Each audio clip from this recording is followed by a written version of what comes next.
अरे योगिता, कितना शर्माओगी यार, तुम्हारा हाथ ही तो पकड़ा है मैंने सिर्फ। हाँ। तुम्हें तो पता है कि मुझे ये सब शादी से पहले बिल्कुल भी ठीक नहीं लगता।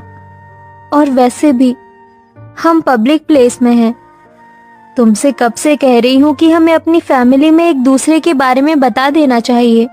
अरे बाबा, मैंने ऑलरेडी तुम्हारे बारे में अपने घर वालों को बता दिया है यार, अब तो बस तुम्हारी बारी है। तुम सच कह रहे हो? I love you Aarav. मैं आज ही अपने मम्मी पापा से बात करती हूँ। योगिता आरव एक दूसरे के साथ पिछले 2 सालों से रिलेशनशिप में थे। योगिता थोड़ी शर्मीली किस्म की लड़की थी, इसलिए आज तक उसने कभी भी आरव को ठीक से गले तक नहीं लगाया। दोनों ही एक दूसरे के बारे में अपने माता पिता से बात करते हैं और कुछ ही समय में उनकी शादी हो जाती है। आरव, तेरी चॉइस तो बढ़िया है यार। अगर मैं भी तेरी जगह होता ना, तेरी जैसे जवान होता, तो बिल्कुल योगिता बहू जैसी लड़की से ही शादी करता। अरे जैसे ही क्यों, मैं तो योगिता से ही शादी कर लेता। अपने गृह प्रवेश पर अपने ससुर के मुंह से ऐसी बात सुनकर योगिता को काफी अजीब महसूस होने लगता है, लेकिन वो इस बात पर ज्यादा ध्यान नहीं देती। अब आरव और योगिता अपने कमरे में चले जाते हैं और एक दूसरे के साथ काफी अच्छा वक्त बिताते हैं। और आज योगिता का उसके ससुराल में पहला दिन होता है। योगिता अपने कमरे में तैयार हो रही होती है कि तभी योगिता की नंद प्रिया उसके कमरे में आती है। ओ भाभी, इस रेड साड़ी में तो काफी सुंदर लग रही हो। आपको पता है ना कि भैया का फेवरेट कलर रेड है। कहीं वो आपको इस साड़ी में देखकर दोबारा से सुहागरात मनाने के मूड में ना आ जाए। वैसे कैसी रही आपकी फर्स्ट नाइट? प्रिया, ये सब तुम कैसी बातें कर रही हो? मैं तुम्हारी भाभी हूँ, कोई सहेली तो नहीं। भाभी, ये तो बस नॉर्मल है। बताइए ना, क्या क्या किया आपने रात में? आने वाले कुछ समय में मेरी भी शादी हो जाएगी। आप क्या अपनी नंद को टिप्स नहीं देंगी? भगवान, ये कैसी ठरकी नंद मिली है मुझे। भला अपनी भाभी से कोई इस तरह बेशर्मी से बात करता है क्या? दरअसल योगिता के ससुराल वाले थोड़े आजाद ख्याल वाले होते हैं, या यूं कहें कि थोड़े ठरकी किस्म के लोग होते हैं। घर में बहू आ जाने के बावजूद भी उन लोगों में जरा भी समझ नहीं थी। बच्चे तो बच्चे, घर के बड़े भी कुछ इसी किस्म के थे। आज तो कुछ ज्यादा ही काम था घर में।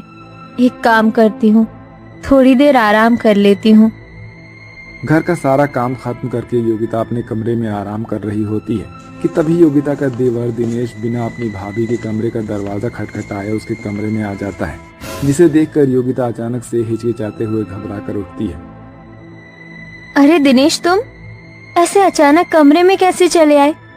तुम्हें दरवाजा खटखटाकर आना चाहिए था ना। भाभी, मैं कोई पराया मर्द थोड़ी ना हूँ, आपका देवर हूँ भाई है?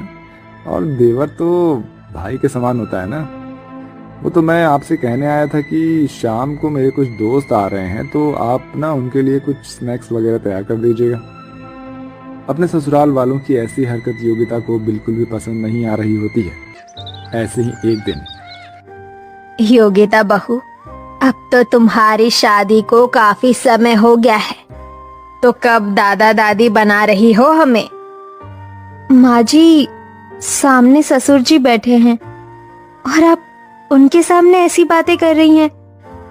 तो क्या हुआ बहू, वैसे भी अमरावती बहू की माँ बनने की उम्र थोड़ी ना है, अभी तो उन्हें एंजॉय करना है। वैसे तुम एक दूसरे के साथ अच्छा वक्त तो बिता पाते हो ना। मेरा मतलब, तुम्हारे बगल वाला कमरा ही हमारा है। वैसे कल रात तो तुम्हारे कमरे से बहुत आवाजें आ रही थी, हैं? लगता है बहू बेटे में कुछ ज्यादा ही प्यार हो रहा है। अपने ससुर की ऐसी बातें सुनकर योगिता शर्म के मारे पानी पानी हो जाती है और भागते हुए अपने कमरे में चली जाती है। भगवान, ये कैसा ठरकी ससुराल मिला है मुझे। एक से एक ठरकी लोग हैं यहाँ पर। भला बहू से कोई ऐसी बात करता है? कहाँ फंस गई मैं इन लोगों के बीच में। आरव बिजनेस के सिलसिले में घर के बाहर ही रहता था, जिसके चलते योगिता आरव को इन चीजों के बारे में बता नहीं पाती थी। अरे योगिता बहू, कितनी बार कहा है तुझे कि ये सर पर घूंघट लेकर मत घुमा कर। हम मॉडर्न लोग हैं और हमारे यहाँ घूंघट वाली प्रथा नहीं है। हाँ हाँ, होगी भी क्यों। मॉडर्न के साथ साथ ये लोग ठरकी भी जो हैं। माँ जी, वो मुझे घूंघट में ही सही लगता है। बिना घूंघट के मुझे काफी अजीब लगेगा। एक बार तू ये घूंघट हटाकर तो देख, बहुत सुंदर लगेगा। अमरावती अपनी बेटी प्रिया के साथ योगिता को जबरदस्ती कमरे में ले जाती है और उसे साड़ी के बजाय एक वन पीस पहना देती है। वाओ भाभी, आप कितनी हॉट लग रही हो। माँ जी, प्रिया मुझे